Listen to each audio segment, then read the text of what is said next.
ఎందుకు హిందూపురాన్ని మీరు సెలెక్ట్ చేసుకోవాల్సి వచ్చింది? పర్టికులర్గా పంతం బట్టి మరి ఇక్కడి నుంచి పోటీ చేస్తున్నారు, రీజన్ ఏంటి? ఈ హిందూపురానికి వెనకబాటుతనం అనేటువంటిది చెరిపేయాలి. అది ఒక పంతన్నారు. మీరు ముస్లిమ్స్కి వ్యతిరేకమా లేకపోతే హిందువులు ఏమన్నా బర్రెలా దున్నపోతులా వాళ్ళ చర్మం ఎందుకు మీరు వాళ్ళతో అంటే ఇది చేసి పోటీ చేయాల్సి వచ్చింది? ఒక రెబల్ ఇక్కడ కేవలం బాలకృష్ణ గారి యొక్క మాట పట్టు. ఎందుకని మీలాంటి వాళ్ళని బీజేపీ ఎందుకు గుర్తించట్లేదు? ఈయన 70,000 కోట్లు, ఈయనేమో 1,70,000 కోట్లు. బాలకృష్ణని ఓడించటమే అజెండాగా పరిపూర్ణానంద స్వామి వచ్చారు. ఎంపీగా నిలబడదామని వచ్చారు. కేవలం హిందూపురం అనే పేరు. పిఠాపురం ఎలా ఉండబోతుంది? అంటే మీ కూటమి అభ్యర్థి అక్కడి నుంచి పవన్ కళ్యాణ్ పోటీ చేస్తున్నారు. Pawan Kalyan is not a simple guy. ఈ రెండు పార్టీల్లో మీరు చూస్తే ఎవరు కొద్దిగైనా చేశారని మీకు అనిపించలేదా? ఏమో హిందూపురం అదృష్టవంతులే మిమ్మల్ని గెలిపించుకుంటే స్టేట్లో ఇద్దరికి ఇచ్చారో 87 సీట్లు చాగితే మీరే నిర్ణయిస్తారు ముఖ్యమంత్రి. ఇప్పుడు మనతో పరిపూర్ణానంద స్వామి ఉన్నారు. యాక్చువల్గా హిందూపురానికి ఆయన రెబల్ అభ్యర్థిగా పోటీ చేయడంతో రాష్ట్రం అంతా కూడా ఆసక్తిగా ఎదురు చూస్తుంది. దీనికన్నా కూడా ముందు శ్రీపీఠాన్ని స్థాపించి హిందూ మతాన్ని ధర్మాన్ని ప్రచారం చేస్తున్నారు విస్తృతంగా. అయితే ఇప్పుడు ఈ ఎన్నికల్లో పాల్గొనడానికి అసలు రీజన్ ఏంటి? ఆయన ఎందుకు హిందూపురాన్ని సెలెక్ట్ చేసుకున్నారు? మరీ పంతంగా బీజేపీ నుంచి సీట్ రాకపోతే ఎందుకు రెబల్ క్యాండిడేట్గా ఆయన పోటీ చేయాల్సి వచ్చింది అనేది ఈరోజు మనం తెలుసుకుందాం. నమస్తే స్వామీజీ. ఎందుకు హిందూపురాన్ని మీరు సెలెక్ట్ చేసుకోవాల్సి వచ్చింది? పర్టికులర్గా పంతం బట్టి మరి ఇక్కడి నుంచి పోటీ చేస్తున్నారు, రీజన్ ఏంటి? పంతం నాది కాదు. పంతం ఏంటంటే నాకు సీట్ ఇవ్వకూడదనే పంతంతో వాళ్ళు పట్టారు. కానీ నేను ముందు నుంచి హిందూపురాన్ని ఎంచుకున్నాను. కారణం ఏంటంటే నాకు ఎప్పుడు కూడా ఒక ఆలోచన, ఏదైనా కష్టపడాలి, ఒక పని చెయ్యాలి, మనం చేసే పని 10 మందికి ఉపయోగపడాలి, ఆ రకంగా గుర్తింపు రావాలనుకుంటాను. కానీ జస్ట్ ఏదో నిలబడ్డాము గుర్తింపు వచ్చేసింది నాకు ఇష్టం లేదు. అది మొదటి నుంచి కూడా ఏ పని చేసినా అదే కోణంలో హిందూపురం అనేటువంటిది ఆ పేరు నన్ను ఒకటి ఆకర్షించింది. నెంబర్ 1, భారతదేశంలో ఈ పేరు ఎక్కడా లేదు. నెంబర్ 2 ఏంటంటే దీనికి వెనకబాటుతనం కేవలం నాయకుల యొక్క నిర్లక్ష్యం, కేవలం పాలకుల యొక్క స్వార్థం, దీనితోటే ఇది వెనకబడింది. ఈ హిందూపురానికి వెనకబాటుతనం అనేటువంటిది చెరిపేయాలి. అది ఒక పంతన్నాలో, సీటు మీద పంతం కాదు. ఆ ఒక్క పంతంతో ఇక్కడికి వచ్చారు. దానికోసం అయితే ఒక పొలిటికల్ పార్టీ నుంచి పోటీ చేయడం ఎందుకు? ప్రజాసేవలను ఇంకొకలానో ప్రజాసేవలు ఇవన్నీ అమ్మ ఒక్క మాట చెప్తాను, చేయొచ్చు కదా. రాజకీయ వ్యవస్థకు మించినటువంటిది ఏది లేదు. రెండోది, ఏ సేవ చేయాలన్నా రాజకీయ నాయకుడి యొక్క అనుమతి కావాల్సిందే. ఈరోజు ఆశ్రమాలు దేవాలయాలే వాళ్ళ కబంధ హస్తాల్లో చిక్కుకున్నాయి, విలవిల్లాడుతున్నాయి. ప్రతి వ్యవస్థలో కూడా రాజకీయం అనేది ఈరోజు జొరబడిపోయింది. కాబట్టి రాజకీయం అనేటువంటి వ్యవస్థని అర్థం చేసుకున్న వాళ్ళు ఎవరు ప్రశ్నించరు. ఎందుకంటే that is the most powerful medium or institution or what ever you call. దానికి మించిన గొప్ప వ్యవస్థ ఇంకొకటి లేదు చెయ్యడానికి. దేన్నైనా అడ్డుకునేదానికి కూడా అదే గొప్ప వ్యవస్థ. చేసే వాళ్ళని అడ్డుకోవాలన్నా, వాళ్ళు చేయాలన్నా పెద్ద వ్యవస్థ ఒక రాజకీయ వ్యవస్థ. దాంట్లోనే మనం దిగాలి. ఎందుకంటే నేను ఎన్ని ప్రవచనాలు చెప్పి ఏం చేసినా దాని ఉపయోగం లేదు. ఇప్పుడు చూడండి, ఇప్పుడు సత్యసాయిబాబా గారు ఉన్నారు. ఆయన కొన్ని దశాబ్దాల కాలం అలాగ చేస్తూ ఉంటే ఈరోజు ఒక పుట్టపర్తి అనేటువంటిది ఒక నీళ్ళు ఇవ్వగలిగాడు ఆయన కదా. ఎన్ని 10 సంవత్సరాలు నీళ్ళు ఇవ్వగలిగారు, వైద్యం ఇవ్వగలిగారు, విద్య ఇవ్వగలిగారు. అది 50 ఏళ్ళు 60 ఏళ్ళు ఆయన కృషి చేశారు. కానీ అప్పటి కాలంలో ఉన్న రాజకీయ వ్యవస్థ ఎలా ఉంది? తర్వాత ఏమైంది? ఎలాంటి మార్పులు వచ్చాయి? ఆయన ఉండగానే ఎలాంటి మార్పులు వచ్చాయి? ఆయన యొక్క బాడీని పెట్టే చాలా రాజకీయాలు నడిచాయని అంటున్నారు. కాబట్టి నా అభిప్రాయం ఏంటనంటే రాజకీయ వ్యవస్థలోకి ఎందుకు వచ్చారనేటువంటి ప్రశ్న దయచేసి పక్కన పెట్టండి. రాజకీయ వ్యవస్థ ఈరోజు ప్రతి వ్యవస్థల్ని శాసిస్తుంది.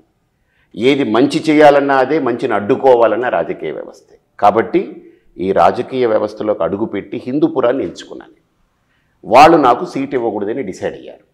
దానికి ఒక బూచి చూపెట్టారు. ఎవరు? బాలకృష్ణ గారే. స్వామీజీకి ఇస్తే నాకు ముస్లింలు ఓట్లు వేయరని. అంటే హిందువులు గొర్రెలా అని ప్రశ్నించారు. హిందువులు ఏమన్నా బర్రెలా దున్నపోతులా? వాళ్ళ చర్మం తిక్కయిందా? అంటే నీకే ఊడిగం చేస్తూ ఉండాలా? సరే చూసుకుందామని నేను దిగాను. రేపు మీకు కూడా పోటీ చేస్తే ముస్లిమ్స్ ఓట్స్ కావాలి కదా. సో మీరు ముస్లిమ్స్కి వ్యతిరేకమా లేకపోతే సపోర్ట్ చేస్తూ అందరినీ కలుపుకుని వెళ్ళాలనుకుంటున్నారా? అంటే ఎలా ఇప్పుడు ఈ ఎలక్షన్ ఎలా ఇప్పుడు ఆదిత్యనాథ్ యోగి గారు ఉన్నారమ్మా, యూపీలో ఆయన ముఖ్యమంత్రి. చాలామంది ముస్లింలందరూ కూడా ఆయన్ని గౌరవిస్తున్నారు, ఆయనకు ఓట్లు వేస్తున్నారు. ఆయన ముస్లిం ఎలా వ్యతిరేక అవుతారు? సన్యాసి అయినంత మాత్రాన అసలు ఆ భావనే ఎందుకు మనకు? నా దగ్గరికి ఎందరో వస్తున్నారు ముస్లిం మైనారిటీ సోదరులు, వాళ్ళు వస్తారు, వాళ్ళు చేస్తారు. వాళ్ళు వెయ్యలేదు, నేనేం బాధపడను. నేను పక్కాగా నేను ఒక నిర్దిష్టమైన ప్రణాళికతో నేను ముందుకు సాగుతున్నా. నాకు ఒక క్లారిటీ ఉంది. ఆంధ్ర రాష్ట్రమే కాదు, చాలా రాష్ట్రాలు ఊహించినటువంటి ఫలితాలను ఇక్కడ చూడొచ్చు మీరు. యాక్చువల్గా ఇప్పుడు మీకు సీట్ ఇవ్వకపోతే మీకు కోపం రావాల్సింది బీజేపీ మీద. ఎందుకంటే 1 year నుంచి ఇక్కడ వర్క్ చేస్తున్నారు, అక్కడి నుంచి అష్యూరెన్స్ తెచ్చుకున్న తర్వాతే మీరు వర్క్ చేస్తూ వచ్చారు. బట్ ఇప్పుడు ఎందుకు వీళ్ళని నిందిస్తున్నారు? ఎందుకు కూటమిని? మీరు బాలకృష్ణన్ కావచ్చు, చంద్రబాబు నాయుడు కావచ్చు, లేకపోతే పవన్ కళ్యాణ్ కావచ్చు, వీళ్ళు కూటమి డెసిషన్ తీసుకున్నారని మీరు వాళ్ళని నాకు నిందిస్తున్నారు. కోపం ఉందని మీరు ఎలా గమనించారు? నాలో కోపం ఎక్కడుంది? మీ కోపం కాదు, నో నాకు కోపం కాదు, నాలో బాధ కూడా కాదు. బాధ కోపాలు ఇవన్నీ పక్కన పెడితేనే ఈ బట్ట వేసుకోగలం. కోపము బాధ కాకుండా నా ఆలోచన ఏదైతే ఒక సంకల్పం ఉందో, ఇక్కడ బాగా చేయాలనే సంకల్పం, దానికి అడ్డు తగిలినప్పుడు నేను దాన్ని బ్రేక్ చేయాలి. నాకు అడ్డు వచ్చిన దాన్ని నేను ఎలా దాటుకుని వెళ్ళాలి, అదే నా ఆలోచన తప్ప వ్యక్తుల మీద నాకేం కోపాలు లేవు, తాపాలు లేవు. ఇప్పుడు బాలకృష్ణ ఒక నిమిత్త మాత్రం, ఆయనే ఎత్తాడు ఇది. స్వామీజీకి ఇస్తే నాకు ముస్లిం ఓట్లు పోతాయని. ఈరోజు కాంగ్రెస్ అభ్యర్థి ఒక ముస్లిం అభ్యర్థి నిలబడ్డారు అక్కడ హిందూపురంలో. అలాగనే వైకాపాకి పెద్ద ముస్లిం ఓటు బ్యాంక్ ఉందని అంటున్నారు. ఇంకా భ్రమల్లో ఎందుకు ఉంటున్నారు? ఇంకా కులాలు మతాల ఆలోచనలో ఎందుకు వీళ్ళు పడి మగ్గుతున్నారు? బయటికి రండి. మంచి చేయాలనుకున్న వాడికి ఇవేవి ఆటంకాలు కావు. ఇంకా హిందుత్వం కూడా మతం అని అంటారు, మీరు కూడా ఒక మతానికి కాదు. రిప్రజెంట్ హిందుత్వం మతం చేస్తున్నారు కాదు. అని అంటారు. హిందుత్వం ఈజ్ నాట్ ఏ మతం, హిందుత్వం ఈజ్ ఏ ధర్మం. అంటే జనంలో ఉన్న అవగాహన అదే. సరే, అవగాహన ఎలా ఉన్నా మనం కూడా అదే మాట్లాడుతున్నాం అనుకుంటారు. అవ్వచ్చు, నేను హిందువుని అవ్వచ్చు. దట్ డజంట్ మీన్ దట్ నేను హిందూ అంటే ఏంటి? లోకా సమస్త సుఖినో భవంతు, సర్వే జన సుఖినో భవంతు, అందరూ బాగుండాలనే కదా హిందూ ధర్మం చెప్తున్నది. మరి హిందూ ధర్మం ఏమి వీడిని కొట్టు వాడిని తిట్టని నేను చెప్పట్లేదుగా, నేర్పట్లేదు కదా. రాముడు ఎలాంటి చరిత్ర చూపించాడు, కృష్ణుడు ఎలాంటి గీతను అందించాడు. కాబట్టి అధర్మం వైపు ఎప్పుడైనా సరే ఎవరు నిలబడ్డా, అది సొంత వాళ్ళైనా సరే అది తప్పని తప్పుగా చెప్పాలి. ధర్మం వైపు నిలబడ్డవాడు పరాయి వాడైనా సరే, ఏ కులంలో పుట్టని, ధర్మం వైపు నిలబడ్డవాడిని మనవాడుగా మనం భావించాలి. ఇదే హిందుత్వం నేర్పుతుంది. That's it. స్పష్టంగా ఉన్నాను. చాలా ఫైట్ చేశారు. ఐ మీన్ బీజేపీతో కావచ్చు, ఈ సీట్ మీకు ఇవ్వాలి అని, పార్లమెంట్ హిందూపురం పర్టికులర్గా పార్లమెంట్ని. అలానే చంద్రబాబు నాయుడుతో కూడా వెళ్ళి మాట్లాడారు. అసలు ఏం తెలిసింది? ఎందుకు మీరు వాళ్ళతో అంటే ఇది చేసి పోటీ చేయాల్సి వచ్చింది ఒక రెబల్ క్యాండిడేట్? మీకు ఒక్కటి అర్థం చేసుకోండి అమ్మా, బీజేపీ వాళ్ళతోటి నేను మాట్లాడినప్పుడు వాళ్ళు స్పష్టంగా మీకే సీటు కేటాయించాలని మేము టిక్కు పెట్టాము, మీ పేరు మీద టిక్కు పెట్టామనేటువంటిది నాకు పైనుంచి నాకు వచ్చిన ఇన్ఫర్మేషన్, పక్కా ఇన్ఫర్మేషన్. ఇక్కడ కేవలం బాలకృష్ణ గారి యొక్క మాట పట్టుకుని, లోకేష్ గారి మాట పట్టుకుని చంద్రబాబు నాయుడు గారు నిస్సహాయతని వ్యక్తం చేశారు. ఆయన స్వయంగా చెప్పారు, నేనేమీ చెయ్యలేకపోతున్నాను, మీరనేది అక్కడ గెలుస్తారు తప్పక, ఓపెన్గా చెప్పారు ఆయన. అక్కడ టీడీపీ క్యాండిడేటు, ఎంపీ క్యాండిడేటు ఒక బలమైన క్యాండిడేట్ కాదు, అయినా కూడా మాకు తప్పని పరిస్థితి. ఓపెన్గా ఒప్పుకుంటే నేనేం చెప్పాలి చెప్పండి? నేను స్పష్టంగా మాట్లాడుతున్నాను మీతో, నేనేమి ఎడమరికలు లేవు. కాబట్టి వేరే మార్గం లేదు. ఇంకా మీరు చెప్తున్నారు, చంద్రబాబు నాయుడు గారు కూడా చెప్పారు నేనేమి చేయలేను, నా చేతుల్లో లేదని. కానీ సెంట్రల్ బీజేపీని కాదని వీళ్ళు నిర్ణయం తీసుకోగలరా మీకు ఇవ్వకుండా? ఎందుకు అంటే వీళ్ళే తాపత్రయపడ్డారు. మనం చాలా చూసాము న్యూస్లో కానీ, ఏదైనా వీళ్ళు వెళ్ళి కలవడానికి కానీ బీజేపీతో. ఒక చిన్న మాట చెప్తాను, మీరు అలా అంటున్నారు కదా, సపోర్ట్ తీసుకోవడానికి అనపర్తి సీటు ఉంది. అనపర్తి సీటు బీజేపీకి సంబంధమే లేదు. బీజేపీ అడుగుతుందా? అడగదు. పోనీ బీజేపీకి ఇచ్చారనుకోండి, బీజేపీ పెట్టిన కార్యకర్తని ఆయన ఉపయోగపడని చెప్పి మళ్ళీ టీడీపీలో ఉన్నటువంటి వ్యక్తి ఎవరైతే ఆ సీటు ఆశించారో, ఎవరికైతే ఆ సీటు వెళ్ళాలో ఆ వ్యక్తిని తీసుకొచ్చి బీజేపీలో పెట్టి సీట్ ఇప్పించారు. అసలు ఇది ఏం జరుగుతుంది? అంటే బీజేపీ అంత అసమర్థతగా ఉందా అలయన్స్లో? వాళ్ళు వదిలేశారమ్మా. వాళ్ళు they don't want to poke their nose.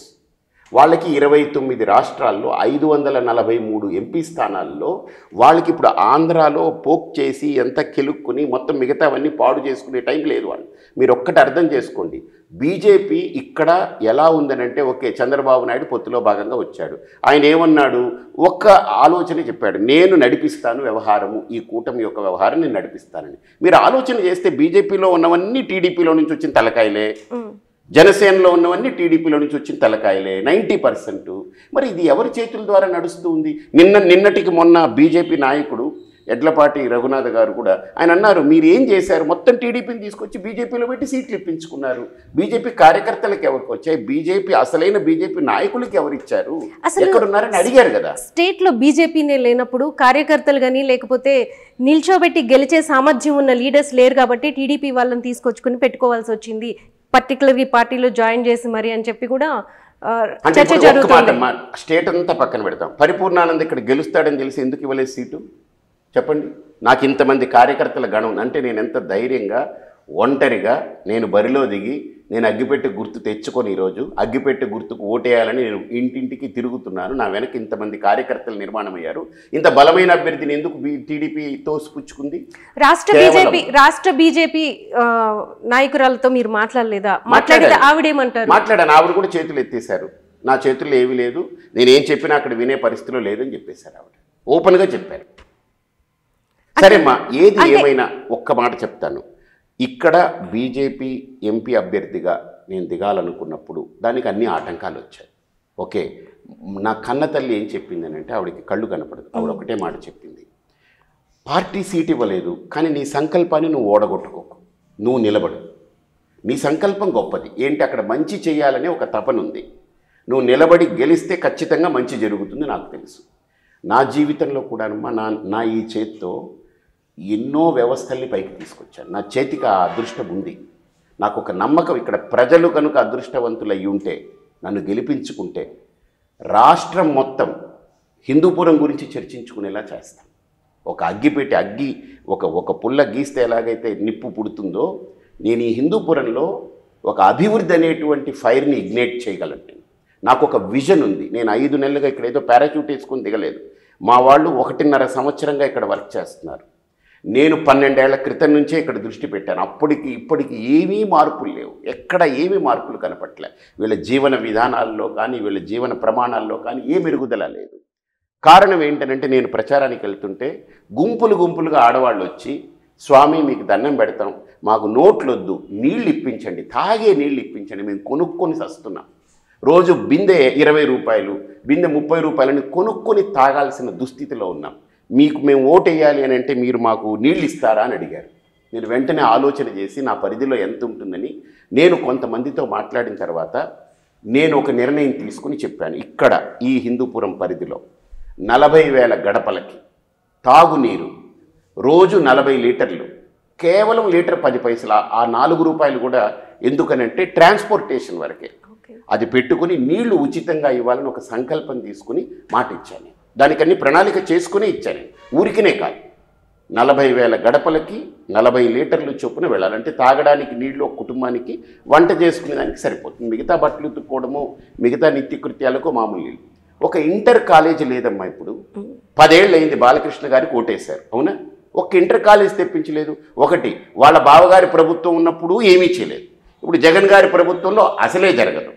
ఇంకొకటి విచిత్రం ఏంటంటే, ఇప్పుడు జగన్మోహన్ రెడ్డి గారి ప్రభుత్వంలోనే 151 మంది ఎమ్మెల్యేలు ఉంటే ఆయన ఇప్పటికీ ఒక 80 మందిని చూడలేదనేటువంటి అభివాదం ఉంది కదా, అది కూడా ఉంది. సో ఇక్కడ ఎవరిని గెలిపించినా దీనికి అభివృద్ధి అనేది జరగదు, ఇది తేలిపోయింది. కాబట్టి నేను ప్రజలకి చెప్పేది ఏంటంటే, మీరు కరెక్ట్ అవ్వకండి. ఒక్క ఇండిపెండెంట్ అభ్యర్థిగా నన్ను అగ్గిపెట్టే గుర్తుకు మీరు ఓటేసి గెలిపించండి. అగ్గి రాజేస్తాం, అభివృద్ధికి అగ్గి మనం పుట్టిస్తాం. రాష్ట్రమంతా హిందూపురం గురించి చూసేలా నేను చర్చిస్తా, అసెంబ్లీలో గొంతెత్తి అరుస్తా. వాళ్ళు చెయ్యకపోతే ఎందుకు దీని మీద చెయ్యరో నేను చూపిస్తా. నా దగ్గర సత్తా ఉంది. నేను నిలబడితే ఒక సమస్యకి, ఇప్పటిదాకా ఏ సమస్యకి నిలబడ్డా అది అవ్వలేదు అనేది జరగలేదు నా జీవితంలో. అందుకే మీకు రాడికల్ స్వామి అని పేరు వస్తుంది. అంటే ఒక విప్లవమో ఒక ఉద్యమమో ఎప్పుడు పుడుతుందమ్మా? మన ఆలోచనని మనం కరెక్ట్గా నిర్ణయాత్మకంగా దాన్ని పూర్తి చేస్తాం అనుకుంటేనే కదా. అక్కడ ఒక శక్తి కావాలి, ఒక ఉద్యమం కావాలి, ఒక విప్లవం కావాలి, ఒక చైతన్యం రగిలించాలి, అందరిలో ఆలోచన రేకెత్తించాలి, అప్పుడే కదా స్పష్టత ఉంటుంది. కాబట్టి నాకు క్లారిటీ ఉంది, ప్రజల్లో కూడా క్లారిటీ పెరుగుతూ ఉంది. నేను ఇంకోటి ఏం చెప్పానమ్మా, ఇక్కడ మీరు బాగా ఆలోచన చేయండి. రాజకీయం అంటే ఆషామాషి వ్యవస్థ కాదు. ఈరోజు ఏదో ఓట్లు వేయించుకుని డబ్బులు ఇచ్చేసి పదవులు తీసుకుని మనం చేతులు ఊపుకుంటూ తిరిగేది కాదు. రాజకీయం అంటే 5 ఏళ్ళు అంటే 60 నెలలు మనకు ప్రజలు మీరు మా కోసం నిలబడి ఏదైనా చెయ్యండి అని వాళ్ళు ఎండల్లో నిలబడి ఓట్లేస్తారు మనకు. ఈరోజు చాలామంది ఎందుకు చదువుకున్న వాళ్ళు పెద్ద పెద్ద వాళ్ళ ఎండల్లో రావడం ఎందుకంటే ఎవడికేసినా ఒకటే మూర్ఖులు, మొండోళ్ళు, పనికిమాలినోళ్ళు, చేతగాని వాళ్ళకే మనం ఓట్లు వేయాలి, ఎందుకు మనం వేయాలని చాలామంది వెళ్ళట్లేదు. వెళ్ళిన కొంతమంది అందులో అభిప్రాయాన్ని చక్కగా తెలియజేయగలిగిన నోటాకేస్తున్నారు. నేను అందరికీ రిక్వెస్ట్ చేసేది ఏంటంటే మీ ఛానల్ ద్వారా, మీ మాధ్యమం ద్వారా కదలండి ఒక్కసారి. ఈ ఒక్కసారి ఎండ అనుకోకుండా ఒక్కరోజు ఎండకి మీరు జడవకండి. 5 ఏళ్ళు ఎండిపోతాం. ఒక్కరోజు ఎండకి భయపడితే, బాధపడితే 5 ఏళ్ళు మనం ఎండిపోవడమే. 5 ఏళ్ళు కా తరతరాలు ఎండిపోవడమే. 10 ఏళ్ళు ఏం జరిగిందమ్మా ఇక్కడ? ఒకటి, ఓట్లు వేయించుకుంటారు. హైదరాబాద్కి ఒకళ్ళు, చెన్నైకి ఒకళ్ళు, వాళ్ళ వ్యాపారాలు ఉన్నాయి, వాళ్ళు తప్పు పట్టట్లే. ఇప్పుడు బాలకృష్ణ గారు నటుడు, మంచి నటుడు, ఆయన సినిమాలో వాళ్ళ నాన్నగారు ఆ విధంగా వచ్చింది. బట్ ఇది నటన కాదు, ఇది జీవితాలు. 2,50,000 మంది జీవితాలని మన చేతుల్లో పెడుతున్నారు. ఓట్లు వేసిన వాళ్ళు సగం ఉండొచ్చు, ఓట్లు వేయని వాళ్ళు ఉండొచ్చు, మనకు ప్రత్యర్థులకు ఓట్లు వేయచ్చు, వేరే అభ్యర్థికి, లేదా ఓటే రాని వాళ్ళు ఉండొచ్చు, చిన్నపిల్లలు ఉండొచ్చు, ముసలోళ్ళు ఉండొచ్చు. వాళ్ళ జీవితాలు మన చేతిలో పెట్టారు. మన చేతిలో జీవితాలను పెట్టినప్పుడు నేను అక్కడ ఉండి, ఇప్పుడు నేను ఒక బస్సు ఎక్కాను, డ్రైవర్ ఉన్నాడు అనుకోండి, ఆ డ్రైవర్ ఎక్కడో ఇంట్లో ఉంటాడు, మీరు బస్సు ఎక్కేసి వెళ్ళిపోండి అంటే నేను స్టార్ట్ చేసి ఇంజన్ స్టార్ట్ చేసి వదిలేస్తాను, మీరు బస్సులో ఎక్కేయండి అని అంటే అది ఎలా కుదురుతుంది? కాబట్టి ఇక్కడే ఉండాలి. One should drive the constituency. ఇక్కడ నిలబడాలి, ఇక్కడ జరిగే అన్యాయాల్ని నిలదీయాలి, ఇక్కడ జరిగే అక్రమాల్ని అణిచివేయాలి, ఇక్కడ జరిగే దుర్మార్గాల మీద చట్టం సరిగ్గా ప్రయోగం చేయాలి, ఇక్కడ జరగాల్సినటువంటి పనులు జరగకపోతే దాన్ని నిలబడి చేయించాలి. ఇక్కడ మీరు 1 ఇయర్ నుంచి 1.5 ఇయర్ నుంచి వర్క్ చేసుకుంటూ వస్తున్నారు. మీరు కాకినాడలో ఉంటారు, సో అక్కడ శ్రీపీఠం ఉంది.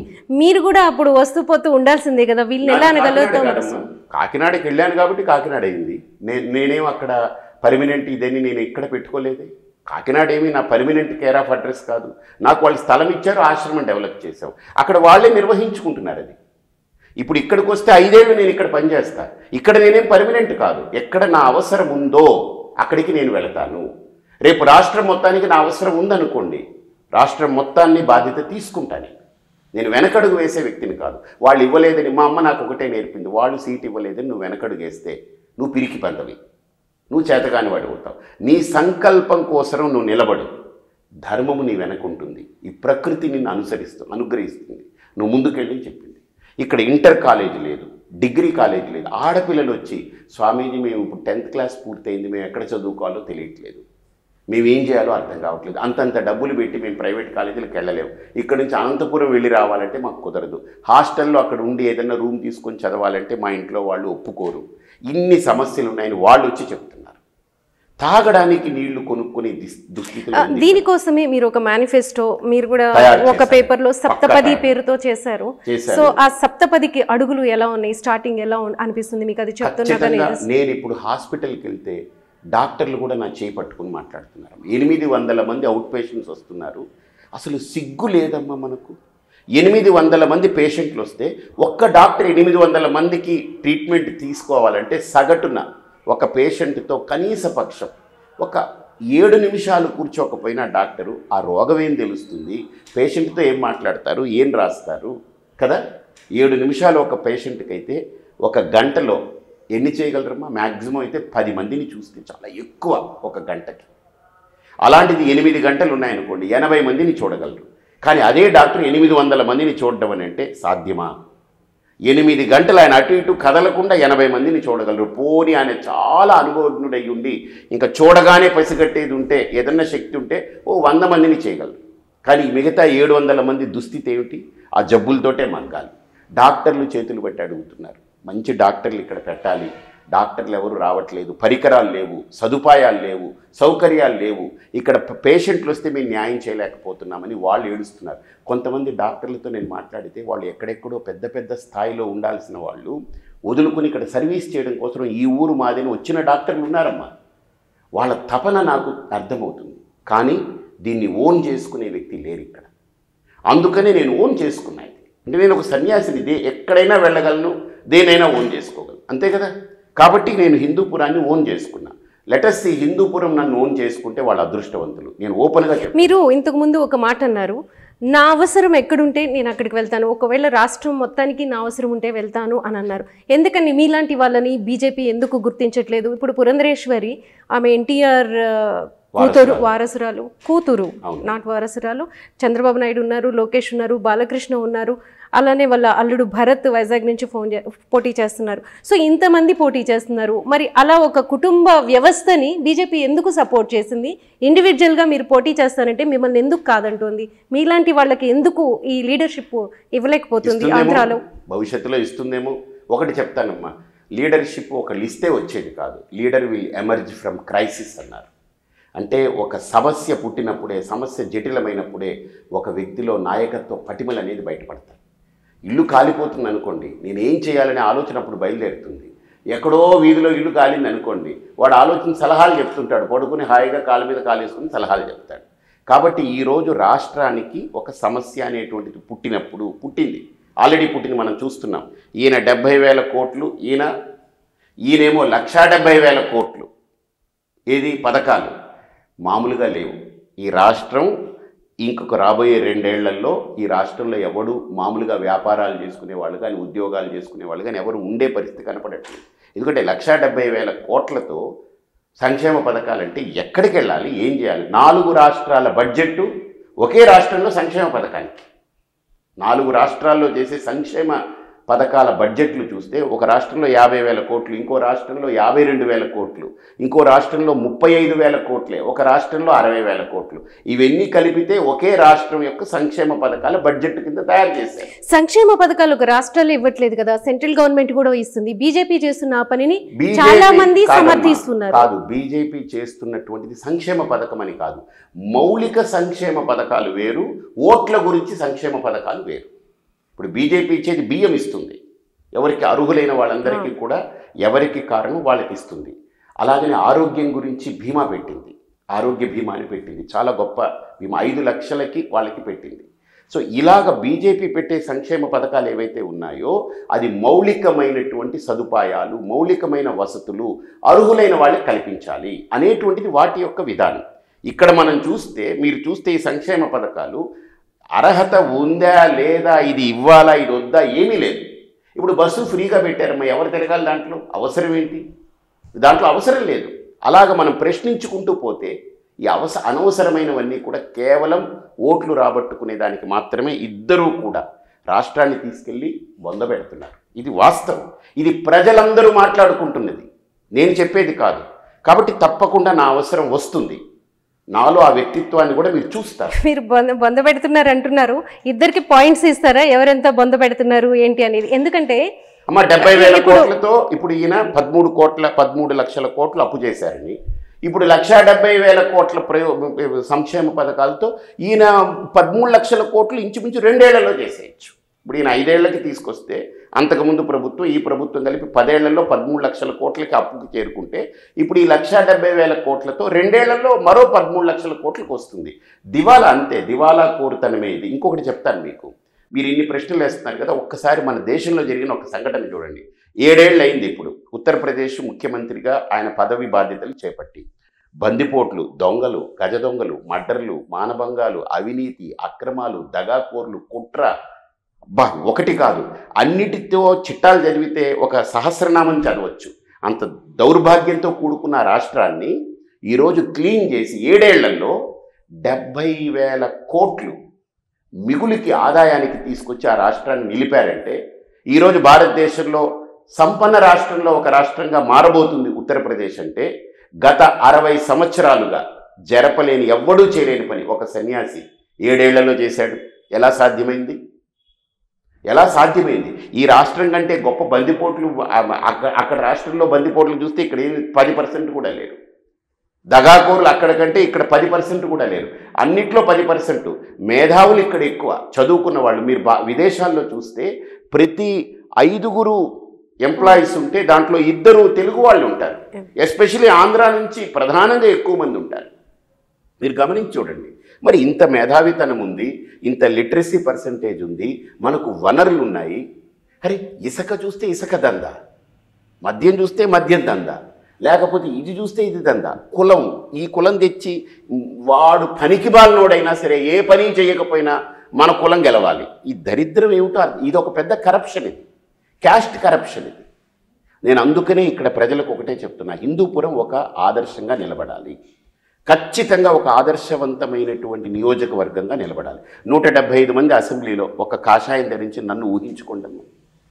సభా మర్యాదలు నేర్పాలమ్మా. ఈరోజు నిజంగా చెప్తున్నా, మీరు ఒక స్త్రీ కాబట్టి మీ దగ్గర చేతులు జోడించి చెప్తున్నా, ఎత్ర నార్యస్తు పూజ్యంతే రమంతే తత్ర దేవత అంటారు. నాకు బాధ కలుగుతుంది ఏంటంటే, శాసనసభలో కూర్చుని మహాభారతం గుర్తుకొస్తుంది.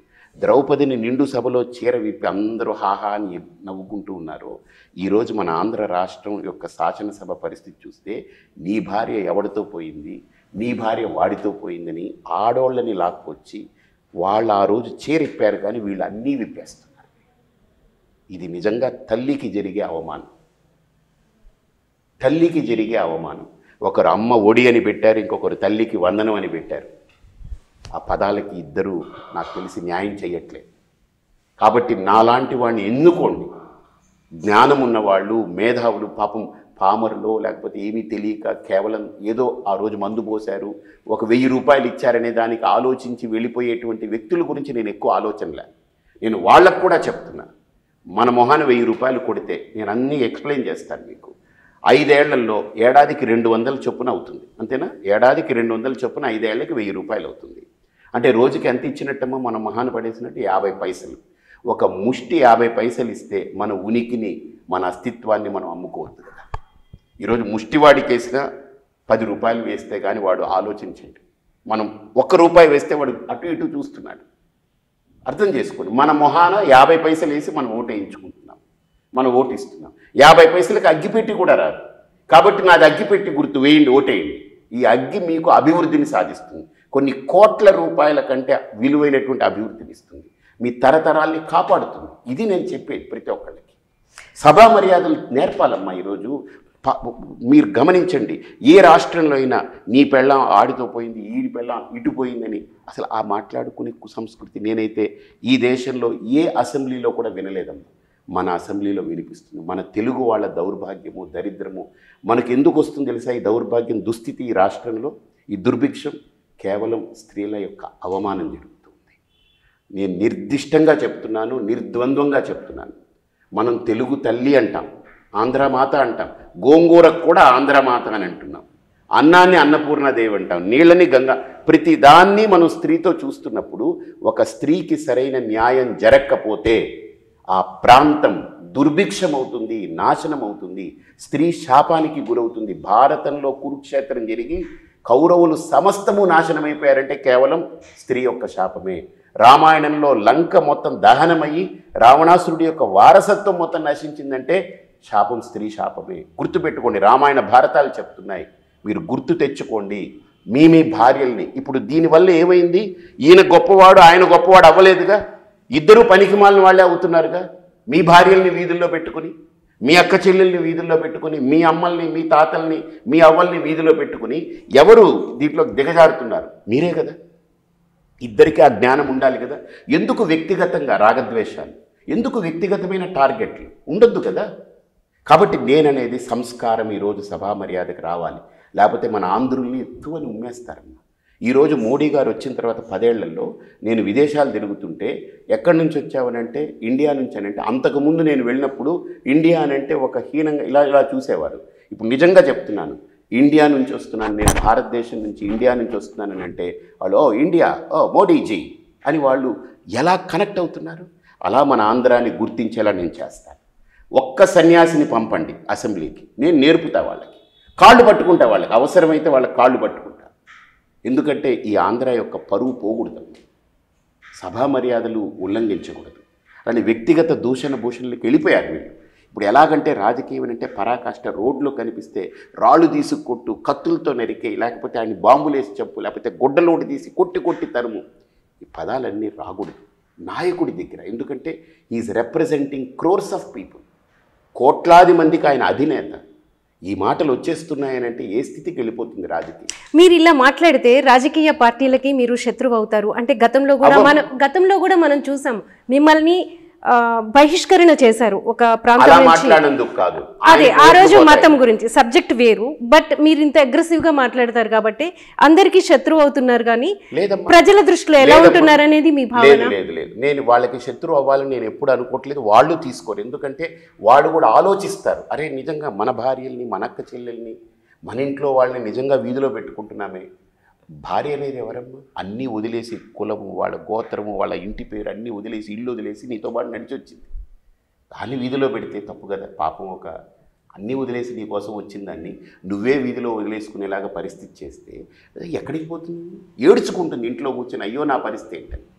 జస్ట్ బికాజ్ నువ్వు రాజకీయ వ్యవస్థలో ఉన్నావని నీ భార్య బలి కాకూడదు కదా, నీ ఆడపిల్లలు బలి కాకూడదు కదా, ఇళ్లలో ఉండేటువంటి ఆడవాళ్ళని మనం వీధిలోకి రాకూడదు కదా. నేను అనేది ఇద్దరికి నేను చెడు చెప్పట్లేదు, మంచి చెప్తున్నా. శత్రు అవ్వాలనుకోవట్లేదు.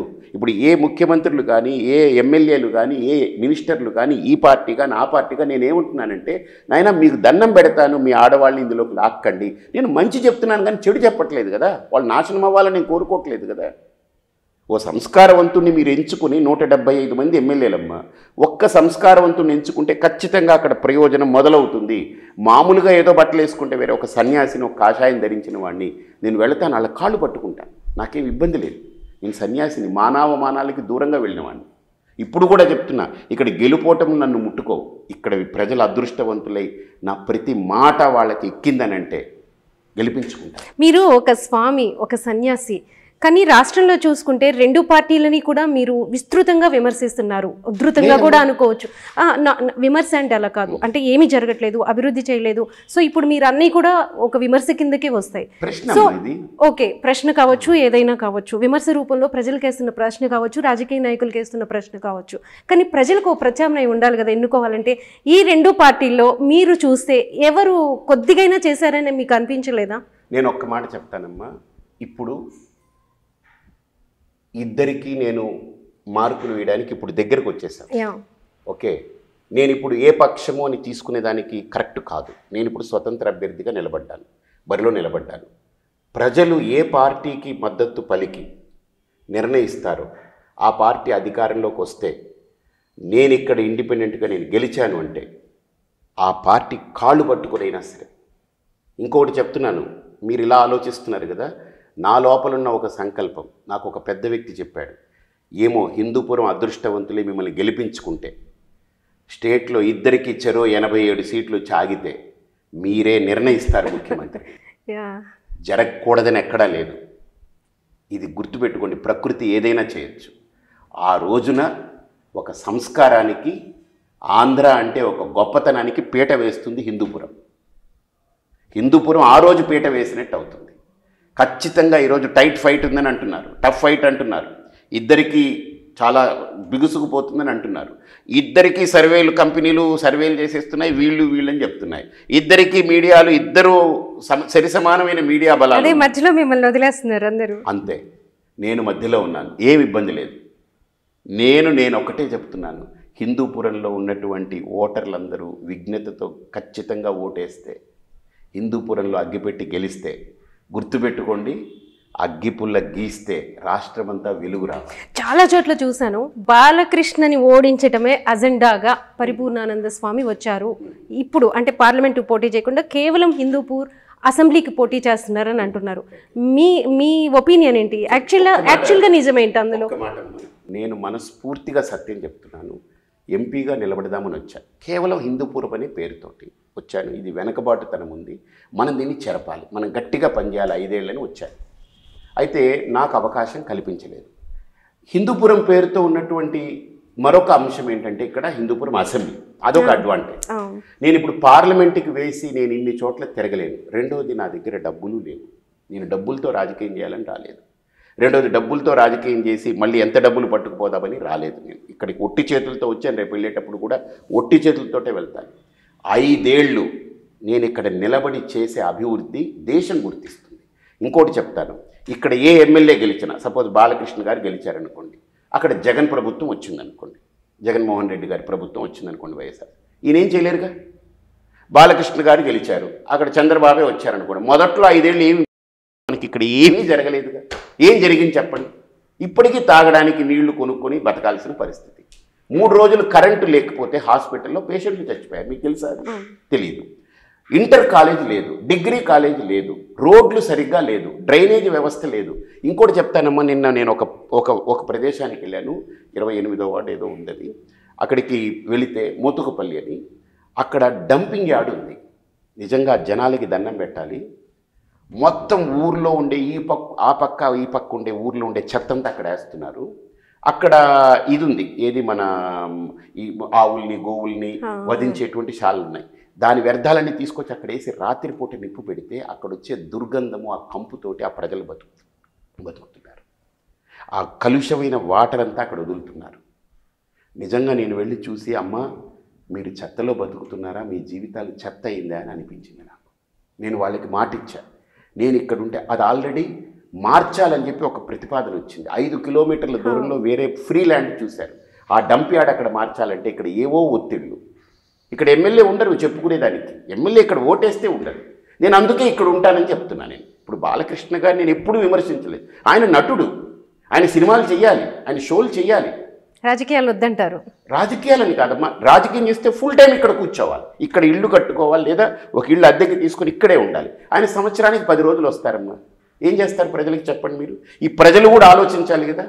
మేము ఈ పార్టీకి 40 ఏళ్ళగా వేస్తున్నాం, 40 ఏళ్ళగా. ఎందుకు 40 ఏళ్ళగా మొయ్యాలి? నీకు మంచి చేసే వ్యక్తి రావాలి, అది కోరుకోండి. మిగతావన్నీ పక్కన పెట్టండి, కాసేపు పక్కన పెట్టండి. ఆ మోతుకుపల్లిలో ఒక డంప్ యార్డు మార్చలేకపోయారు. ఇన్ని సంవత్సరాలుగా పడుంది. వ్యర్థాలు అందులో వేసి కాలుస్తుంటే కంపుకి జనాలందరూ రోగాలు వస్తున్నాయి. వాళ్ళు చిన్న పిల్లలు, చదువుకునే పిల్లలు నా దగ్గరికి వచ్చి స్వామీజీ ఇలా జరుగుతుందని చెప్తుంటే నాకు బాధ కలుగుతూ ఉంది. తాగడానికి నీళ్ళు ఇవ్వంటే, ఇప్పుడు బాలకృష్ణ గారు సినిమా చేసి సక్సెస్ అయ్యి 100 days ఆడింది అనుకోండి, ఇక్కడ తాగే వాళ్ళకి నీళ్లు లేకపోతే ఆ 100 days సక్సెస్ ఇక్కడ వాళ్ళకి నీళ్ళు ఇస్తుందా? లేదే. నువ్వు 100 రోజులు ఇక్కడ కూర్చుంటే, కనీసం ఏడాదికి ఒక 100 రోజులు నన్ను ఉంటే అది 100 days. మీరు ఇంత నిబద్ధతగా మాట్లాడుతున్నారు, ఇంత ఈ నియోజకవర్గానికి చేయాలని మీకు ఒక సంకల్పం ఉంది, కానీ డబ్బు లేదు. సో ఈరోజు ఓటుకి డబ్బు ఇవ్వందే ఎక్కడ ఓటు వేసే పరిస్థితి కూడా మనకు కనిపించట్లేదు. ఈ నేపథ్యంలో మీ ఎలక్షన్ ఎలా ఉంటుంది? మనం ఇంకొకటి ప్రచార శైలి చూసుకున్నా కూడా మిగతా 2 పార్టీలకి మీ దానికి చాలా డిఫరెన్స్ ఉంది. వస్తున్న జనం కావచ్చు, ఎవరైనా కావచ్చు, ఆ వేరియేషన్ మిమ్మల్ని గెలిపిస్తుందని మీరు ఎలా భావిస్తున్నారు? 2 సీట్లతో భారతీయ జనతా పార్టీ ఈరోజు 400 సీట్లకు ఎగబాకింది. ప్రయత్నం, మన నిజాయితీ, నిస్వార్థత, మనం ప్రజల్లోకి వెళ్ళాలి. వెళ్తున్నాం, మాట్లాడుతున్నాం, అందరినీ టచ్ చేస్తున్నాం. నేను ఒకటే చెప్తున్నా, నీకు వాళ్ళు నీ మొహాన పడే 50 పైసలు, రోజుకి 50 పైసలు, ముష్టి పడేసేటువంటి 50 పైసలకి నువ్వు అమ్ముడు పోతానంటే నీ ఇష్టం. లేదు, నాకు నా అదృష్టం మారాలి, నా తలరాత మారాలనే కోరిక నీకుంటే, ఇక్కడ హిందూపురంలో మీరు అనుకుంటున్నారమ్మా, చదువుకున్న వాళ్ళు, ఉద్యోగస్తులు, వ్యాపారస్తులు, తర్వాత ఇక్కడే ఉంటున్నటువంటి యువత, అలాగనే నిరుద్యోగ సమస్యలతో బాధపడుతున్న యువత, నేను రాగానే ఫస్ట్ నేను ఏం చేశానంటే, నేను ఏం చేయగలను ఆలోచించి 58 కంపెనీలతో మాట్లాడించుకొని, నాకు పరిచయం ఉన్న వాళ్ళతోటి, వ్యవస్థతోటి ఇక్కడ జాబ్ మేళా పెడితే ఒకటే రోజు స్పాట్లో 700 మందికి ఆఫర్ లెటర్స్ తోటి ఇప్పించాను. నా చుట్టూ తిరిగారు. మీరు ఇందాక అన్నారే, దాంట్లో 180 మంది ముస్లిం పిల్లలు ఉన్నారు. వాళ్ళందరూ వచ్చి స్వామీజీ హమ్ ఆప్కే సాథ్ హై అన్నారు. నాకు అనిపించింది, బాధలో మనిషికి అన్నం పెడితే మతం చూడరు, కులం చూడరమ్మా. ఆకలికి అన్నం పెడితే నువ్వు ఏ కులం అని చూడరు. ఇప్పుడు యాక్సిడెంట్ అయింది, ఒక మనిషికి ఎగ్జాంపుల్ చెప్తాను. ఆయన హాస్పిటల్లో చేర్చారనుకోండి, వాళ్ళు వచ్చి, డాక్టర్ గారు మీరు ఏ కులం, మీరు రెడ్డా, మీరు కమ్మ, మీరు బ్రాహ్మల, మీరు వైశ్యుల, లేకపోతే మీరు కురవ, బోయ, చూడరమ్మా. నువ్వు హిందువా, ముస్లిమా చూడరమ్మా, ముందు మా వాడిని కాపాడండి అంటారు. అక్కడ కులమతాలు రావమ్మా. ఈరోజు హిందూపురంలో మనుషుల యొక్క పరిస్థితి అది అవసరం, అత్యవసరం. 3 రోజులు కరెంటు లేక పేషెంట్లు చచ్చిపోయారు హాస్పిటల్లో ఉంటే, నేను వెళ్ళి డాక్టర్ని అడిగితే మా పరిస్థితి బాగోలేదని అంటున్నారంటే ఏమిటి ఇక్కడ మనం సాధించింది?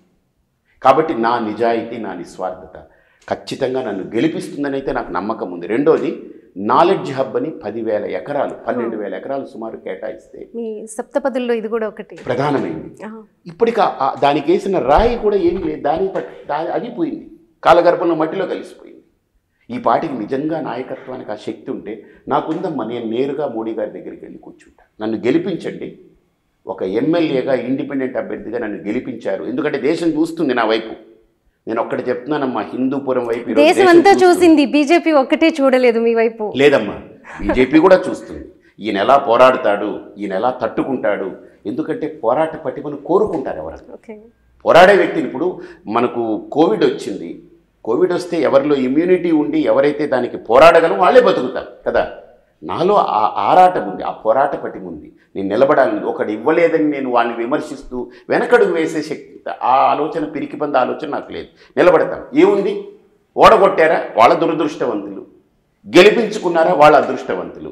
గెలిపించిన తర్వాత హిందూపురాన్ని దేశంలో రాస్తా నేను సువర్ణాక్షరాలతో. మోడీ గారి దగ్గరికి వెళ్తా నేను, లేపాక్షి గురించి, నాలెడ్జ్ హబ్ గురించి వారి దగ్గర పెడతా నేను. ఈ సత్తా ఇక్కడ గెలిచే ఏ నాయకుడికైనా ఎమ్మెల్యేకు ఉందా? నేను అదే ప్రశ్నిస్తున్నా. వెళ్ళి నేరుగా మాట్లాడగలరా? ఈ బాలకృష్ణ వెళ్ళగలరా మోడీ గారి దగ్గరికి? కూటమిలో ఉన్నారు కదా, వెళ్ళి మాట్లాడగలరా? మోడీ గారి గురించి ఎన్ని మాటలు అన్నారు ఆయన? ఇప్పుడు ఆయన దగ్గరికి వెళ్ళగలరా? వెళితే ఆయన ఎలా ఉంటుంది ఆలోచన చేయండి. ఇప్పుడు ఇక్కడ వైఎస్ఆర్ కలిసిపోయారు కదా అన్న తర్వాత 2019లో అప్పుడు అన్నారు అన్ని. సో మళ్ళీ ఇప్పుడు కలిసిపోయారు కదా, రాజకీయాల్లో మీ పార్టీ కూడా మామూలుగానే ఉంది అందరికిలానే. ఒక చిన్న మాట చెప్తానమ్మా, కలిసిపోవడం వేరమ్మా, ఆలోచనలు కలవడం వేరు. ఇప్పుడు కలిసిపోతే మొన్న మేనిఫెస్టో ఏం చెప్పారమ్మా? మాకు సంబంధం, అసలు ఆయన ముట్టుకొని కూడా లేదు, అసలు ఆయన చేత్తో కూడా ముట్టలేదు. అదేదో ఒక అంటరాని దానిలో ఏమంటున్నారంటే ఈ 1,70,000 కోట్లు మా నెత్తి మీద ఎందుకు పెట్టుకోవాలి, మాకు సంబంధం ఏంటి, వాళ్ళు దండం పెడుతున్నారు. మీరే అన్నారుగా కలిసిపోయారు. ఎక్కడ కలిసాయి? బయటికి చేతులు కలవడం కాదమ్మా, మనసులు కలవాలి, బుద్ధి కలవాలి, ఆలోచనలు కలవాలి. అది కలయిక అంటే.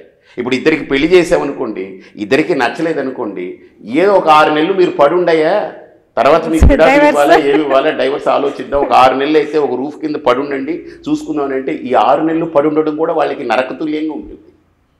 అర్థమైంది కదమ్మా? సో కలయిక గురించి మనం స్పష్టంగా మాట్లాడుకుంటే అన్నీ బయటకు వస్తున్నాయి, అన్నీ తెలుస్తున్నాయి. కాబట్టి అది పక్కన పెడదాము. మనం నిజాయితీగా మాట్లాడుకుంటే, నన్ను హిందూపురం ప్రజలు గెలిపించుకుంటే నేను ఇక్కడ అసెంబ్లీలో రచ్చ చేస్తాను. హిందూపురం నేను రచ్చ చేస్తాను. అవసరమైతే ధర్నా చేస్తాను. నన్ను పంపించండి మీరు. అరే మీ వాయిస్ నేను మీ గురించి గొంతెత్తి అరుస్తాను. ఇక్కడ బోయలకి ఎస్టీ హోదా ఇస్తామని చెప్పారు. నేను ప్రతిజ్ఞ చేశా బోయలందరికీ, నేను తెప్పిస్తా మీకు. ఎందుకంటే మోడీ గారు కూడా 2019 ఆయన యొక్క ప్రసంగాల్లో కర్నూలు వచ్చినప్పుడు ప్రమాణం చేశారు. వారి దగ్గరికి చట్టం చేసి పంపాలి కదా. నేను అసెంబ్లీలో రచ్చ చేస్తాను. బోయలకి ఎందుకు ఎస్టీ రాదు నేను చూస్తాను. ఇక్కడే కాదు, మొత్తం స్టేట్లో ఉన్న బోయలందరికీ ఆ ఎస్టీ హోదా వస్తే వాళ్ళకి ఎన్ని వసతులు వస్తాయి, వాళ్ళ జీవన ప్రమాణాలు మెరుగుపడతాయి కదా. నా ఆలోచన అలా ఉంటుంది, అది నేను చేయగలను. ఇప్పుడు వైఎస్ఆర్సీపీ వ్యక్తి గెలిచారే అనుకోండి, మోడీ గారి దగ్గరికి వెళ్తారా? వెళ్ళలేరు. వాళ్ళు వాళ్ళకి భారతదేశంలో ఉన్న అంతమంది ఎమ్మెల్యేలు ఒకళ్ళు. అదే మనకు సీట్ ఇవ్వకపోయినా మన వ్యక్తి నిలబడి ప్రజల కోసం తిరిగి కష్టాలు పడి ఎండ వాన అని ఆలోచించకుండా ఒక సన్యాసి రోడ్లెక్కి వీధులెక్కి కాలువలు కూడా తిరిగానమ్మా నేను. కాలువలు దాటుకుంటూ, మురికి కాలువలు దాటుకుంటూ అక్కడ కూర్చున్న వాళ్ళని పలకరించి, మీరు చూడండి నేను నడిచి. అదే అడుగుదాం అనుకున్నాను. యాక్చువల్గా ఏంటంటే స్వామీజీగా మీరు ఎన్నో అంటే జనం మీ దగ్గరికి రావడానికి తాపత్రయపడతారు, మీకు పూజలు చేయడానికి తాపత్రయపడతారు, మిమ్మల్ని కలవడానికి ఇష్టపడతారు. బట్ ఈ రోజు మీరు వాళ్ళ గడప తొక్కుతున్నారు. సమస్యమ్మా, ఇప్పుడు హిందూపురంలో చాలా చోట్ల పాపం వాళ్ళకి నన్ను ఎలా రిసీవ్ చేసుకోవాలో తెలియదు. ఈ కాకినాడ నుంచి, రాజమండ్రి నుంచి, విజయవాడ నుంచి జనాలు వచ్చి వాళ్ళు అన్నారు, మీరు మా ఊర్లో నిలబడొచ్చు కదా, మీరు తిరగకుండా మేము చేస్తాం. అది నాకు ఇష్టం లేదు, ఇక్కడ కావాలి. అక్కడ నేను నిలబడితే గెలిచేస్తాను. నలుగురితో నారాయణ, గుంపులో గోవింద, అంతే కదా. 100,000,000 లింగాల్లో నేను ఒక లింగం అవుతాను. అది కాదు, నేను జ్యోతిర్లింగం కావాలి. నేను మామూలు లింగం కాదు, జ్యోతిర్లింగంగా కావాలి. ఇప్పుడు భారతదేశంలో 12 జ్యోతిర్లింగాలు కదా. అలాంటి జ్యోతిర్లింగాల్లో అత్యద్భుతమైన ఒక జ్యోతిర్లింగంలా నేను ప్రతిష్ఠ కావాలంటే నేను ఇక్కడ నడవాలి, నేను గడప తొక్కాలి, నేను ఆ కాలువలు దాటాలి, వాళ్ళు మురికి వాడల్లో ఉన్నటువంటి వాళ్ళ వాడల్లోకి వెళ్ళాలి. నేను నిన్న వెళ్ళింది ఆ డంప్ యార్డ్, ఆ కంపది చూస్తే నిజంగా నాకే చాలా బాధేసింది. కాబట్టి నా నిజాయితీతో నేను వెళుతున్నానమ్మా, నాకు ఒక స్పష్టత ఉంది. ఇప్పుడు మీరు కాకినాడ అక్కడ అంతా పరిసర ప్రాంతాలన్నీ కూడా మీకు బాగా సుపరిచితం. అక్కడ మీకు చాలా మంది భక్తులు ఉన్నారు, వేలాది మంది. పిఠాపురం ఎలా ఉండబోతుంది? అంటే మీ కూటమి అభ్యర్థి అక్కడి నుంచి పవన్ కళ్యాణ్ పోటీ చేస్తున్నారు, వైసీపీ నుంచి వంగగీత పోటీ చేస్తున్నారు. అంటే ఎలా ఉంటుందనేది మీ అంచనా? నాకు పవన్ కళ్యాణ్ గారి గురించి తక్కువ తెలుసమ్మా, నాకు పరిచయం లేదు, నేను కలవలేదు. వంగగీత గారు నన్ను చాలాసార్లు కలిశారు. ఆశ్రమంలో నేను ఉన్నప్పుడు ఆవిడ మామూలు భక్తురాల్లాగా నన్ను, ఆవిడ వైసీపీలో ఉన్నా సరే నన్ను కలవడానికి టీడీపీ వాళ్ళు వస్తారు, జనసేన వాళ్ళు వస్తారు, కాంగ్రెస్ వాళ్ళు వస్తారు, మీకు తెలియదేమో కమ్యూనిస్ట్ వాళ్ళు వచ్చారు, అందరు వస్తారు. దాంట్లో ఈవిడ కూడా ఒక భక్తురాల్లాగా నేను మొన్న యాగం చేసినప్పుడు వచ్చారు. నాకు ఆవిడ ఒక 15-20 ఏళ్ళగా పరిచయం. ఆవిడలో నేను కనిపెట్టింది ఏంటంటే ఒకరిని అనవసరంగా తిట్టదు, ఏదైనా సమస్య ఉంటే వెంటనే అడ్రస్ చేస్తుంది. ఇవి రెండు ఉన్నాయి. మూడోది, ఆవిడ ఒక్కొక్క స్థాయి ఎదుగుతూ ఎదుగుతూ ఎదుగుతూ ఈ స్థాయికి వచ్చింది. ఆవిడ మీరు గమనించండి, ఒక్కొక్క స్థాయి ఎదుగుతూ వచ్చింది. రెండోది, ఆవిడ పార్టీలు మారారు, నేను కాదనను, అక్కడ ఆవిడ కొన్ని మారారు. తెలుగుదేశము, ప్రజారాజ్యము, తర్వాత వైఎస్ఆర్సీపీ, ఇలా మారుతూ వచ్చారు. కానీ ఆవిడికి మారాల్సిన పరిస్థితి. ఇప్పుడు నాలాగా ఆవిడ ఒంటరిగా వెళ్ళిపోతాను, నాకు ఇవ్వలేదని నేను ఒంటరిగా నిలబడతాను కానీ ఇంకో పార్టీకి వెళ్ళను, నేను నా యొక్క సిద్ధాంతం ఇది అని పెట్టుకునేది నాకు చెల్లుబాటు అవుతుంది. కానీ అందరికీ అలాగనే ఉండాలని కోరుకోవడం నాకు కరెక్ట్ కాదు. ఎందుకంటే సమాజం అలాగా అంత పరిపక్వత, అంత పరిణితి రావాలంటే కష్టం. వ్యక్తుల మీద నా మీద ఉందనుకోండి, సమాజంలో అవేర్నెస్ నేను క్రియేట్ చేస్తాను. కాబట్టి ఆవిడని గమనిస్తే ఆవిడ అంచెలంచెలుగా ఎదుగుతూ వచ్చింది. జడ్పీ చేశారు ఆవిడ, అలాగనే చాలా చాలా పెద్ద స్థాయిలో ఎంపీగా చేశారు, రాజ్యసభ సభ్యురాలుగా చేశారు, ఎంపీగా గెలిచారు, ఇవన్నీ చేసుకుంటూ వచ్చారు. కాబట్టి ఈరోజు ఆవిడికి ఒక పెద్ద ఛాలెంజే. ఎందుకంటే Pawan Kalyan is not a simple guy కదా. మనం అంటే మామూలుగా అన్నీ పక్కకు పెట్టి మాట్లాడతాం. అతనికి ఉన్న ప్రభావము, అతనికి ఉన్న సినిమా గ్లామర్ కావచ్చు, ఆయనకున్న వాళ్ళ అన్నయ్య చిరంజీవి గారు, ఆయన ఒక లెజెండ్. ఆయన Chiranjeevi is a legend in a movie field. అవునన్నా కాదన్నా, ఎన్ని ఒడిదుడుకులున్నా ఎదుర్కొని నిలబడ్డ వ్యక్తి. కాదంటారా? ఎన్నో కష్టాలు వచ్చాయి, ఆటుపోట్లు. కానీ చిరంజీవి గారిలో కూడా నాకు నచ్చిందంటే ఎప్పుడు ఎవరిని నోటికొచ్చినట్టు మాట్లాడతాయి, దూషించడం. సో కాబట్టి ఇవన్నీ ఉన్నాయి. It's a big challenge. I wish నేనైతే ఎప్పుడు ఒక స్త్రీకి ప్రాధాన్యం ఇస్తాను. నాకు అమ్మ అంటే ఇష్టం, మా నాన్న అంటే ఇష్టం లేదని కాదు. సో ఆవిడ ఒక తల్లి, ఆ వంగా గీత గారు అక్కడ నిలబడ్డారు కాబట్టి చాలా గట్టి ప్రయత్నాలు చేస్తున్నారు. మంచిది, ఏం జరుగుతుందనేది కాలానికి విడిచిపెడతాం. ఇంకొక 7 రోజుల్లో నిర్ణయం అవుతుంది. ఫైనల్లీ ఒక్కొక్క లీడర్ది మీరు కూడా 1 సెంటెన్స్లో 1 వర్డ్లో ఆన్సర్ చెప్పినా పర్లేదు.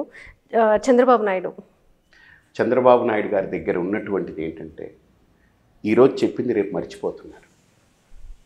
ఆయన ఫస్ట్ చెప్పింది ఏంటనంటే, ఈ సంక్షేమ పథకాలు ఇలా ఇచ్చుకుంటూ పోతే మనది ఒక వెనుజులా లాగా అయిపోతుంది, మనం దివాలా తీసిపోతాము, అర్థం పర్థం లేదన్న వ్యక్తి ఈరోజు 1,70,000 కోట్లు సంక్షేమ పథకాలకి కేటాయిస్తున్నారని అంటే నాకు అర్థం కావట్లేదు. ఎలా చెప్పారు, ఆయన ఎలాగ ఏం చేయగలరు అనేటువంటిది నాకు అర్థం కావట్లేదు. జగన్మోహన్ రెడ్డి ముండోడమ్మ, ఒక మొండితనం అంతే. ఆయనకి ఎంత మొండితనం అని అంటే, తన వాళ్ళు చెప్పినా వినడు, పరాయి వాళ్ళు చెప్పినా వినడు, ఏది చెప్పినా వినడు. తనకు ఒకసారి ఎక్కింది ఏంటంటే ఆ మొండితనంలో నిలబడిపోతారు. పురంధేశ్వరి ఆవిడ పురంధేశ్వరే. పవన్ కళ్యాణ్ గారికి కూడా నాకు అనిపించింది, ఆయనకి సరైన ఒక గురువు, సరైన ఒక ఛానలింగ్ ఉండుంటే he would have been a good force. He would have been. He lost it. ఆయన ఏంటంటే, నా అభిప్రాయం చెప్తున్నాను, పార్టీల్లో కలవకుండా ఆయన నిలబడి ఉంటే ఈరోజు ఆయన వెనక 1,50,00,000 ఓటు బ్యాంకు నిర్మాణం అయింది. జగన్మోహన్ రెడ్డి కానీ చంద్రబాబు నాయుడు గారు కానీ వీళ్ళెవరు నిలబడలేకపోయేవారు. అంటే జగన్మోహన్ రెడ్డికి ఒక అవకాశం ఇచ్చారు కదా, ఇప్పుడు he would have been a right choice. నేను చిరంజీవి గారి విషయంలో కూడా అదే చెప్పాను. 2009లో రాంగ్ చాయిస్, 2014లో చిరంజీవి మెయింటైన్ అయ్యి ఉంటే ఆయన ముఖ్యమంత్రి. అలాగనే 2024లో పవన్ కళ్యాణ్ గారు అలానే మెయింటైన్ అయ్యి ఉంటే బీజేపీ కూడా అక్కర్లేదు ఆయనకి బీజేపీ వద్దు, టీడీపీ వద్దు, ఏది వద్దు. జనాలు ఈ 2 పార్టీలతో విసుగు చెందారు కదా, ఆయన ఒంటరిగా నిలబడి ఉంటే కష్టం రానివ్వండి. ఆయన 2 చోట్ల ఓడిపోయారు. నేను అదే అన్నాను, ఎవరు ఓడిపోలేదు? ఎన్టీ రామారావు ఓడిపోయారు, ఇందిరాగాంధీ ఓడిపోయారు. అనంత మాత్రం ఆయన తక్కువవాడా? పవన్ కళ్యాణ్ నేను తక్కువవాడేం కాదు, 2 చోట్ల ఓడిపోయినంత మాత్రాన. కాబట్టి ఓటమి అనేది పక్కన పెడదాం. ఆయన కనుక పోరాడి అలా నిలబడితే ఈరోజు ప్రజలకి ఆయన కావాల్సి వచ్చింది. ఎందుకంటే ఇక్కడ కూడా అదే అంటున్నారు. కాకపోతే ఆయన నిలబడలేక అంటే ఎక్కడో షేక్ అయ్యారు, ఆయన వెళ్ళిపోయారు. పరిపూర్ణానంద సరస్వతి చెప్పాలి అని అంటే నాకొక్కటే, నాకుండేది ఒకే ఆస్తి, కళ్ళు లేని నా తల్లి. ఆవిడ కోసం నేను కొంత ఆలోచిస్తాను, కొంత భాగం. మిగతా భాగం అంతా నేను ఏం చేయాలో ఒక పని తీసుకుంటే దాని మీదనే ఆలోచిస్తాను. నాకుండే అదే. ఎందుకంటే నా ఆలోచనలకు వేరే స్కాటరింగ్ ఉండదు. మా అమ్మ గురించి కూడా నేను ఫోన్ చేసి, అమ్మ తిన్నావా, బాగున్నావా, మంచిగా ఉంది కదా అడుగుతాను.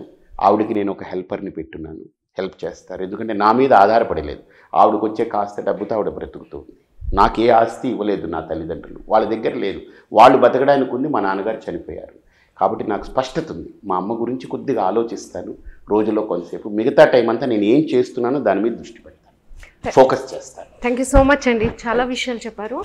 సో పరిపూర్ణానంద గారితో మాట్లాడిన తర్వాత నాకైతే ఒక విషయం స్పష్టంగా కనిపించింది. ఏంటంటే నేను అబ్జర్వ్ చేసింది, అంతంత మాత్రంగా రాష్ట్రంలో ఉన్న బీజేపీ అధినాయకత్వం ఇప్పుడు ఎవరైతే ఉన్నారో పురంధరేశ్వరి, ఆమె టీడీపీతో కలిసి ఈ నిర్ణయం తీసుకోవడం వల్ల రాష్ట్రంలో బీజేపీకి చాలా నష్టం జరిగిందని. సో ఫ్యూచర్లో ఈయన అసెంబ్లీకి పంపించాలా వద్దా అనేది హిందూపురం ప్రజలు ఒక విచక్షణతో కూడిన నిర్ణయం తీసుకుంటే ఆయన అసెంబ్లీకి వెళ్తారు, వాళ్ళ కోసం ఫైట్ చేస్తానంటున్నారు. ఏదైతే అనంతపురం జిల్లా వెనుకబడి ఉంటుందని అంటున్నారో దాన్ని అభివృద్ధి పదంలోకి తీసుకువెళ్ళడానికి కృషి చేస్తానంటున్నారు. అలానే బీజేపీ పార్టీని కూడా ఒక స్ట్రాంగ్ క్యాడర్ని తయారు చేసి ఆంధ్రప్రదేశ్లో నిలబెట్టడానికి తన వంతు కృషి చేస్తానంటున్నారు పరిపూర్ణానంద గారు. థ్యాంక్ యూ సో మచ్ అండి. థ్యాంక్స్ అమ్మా.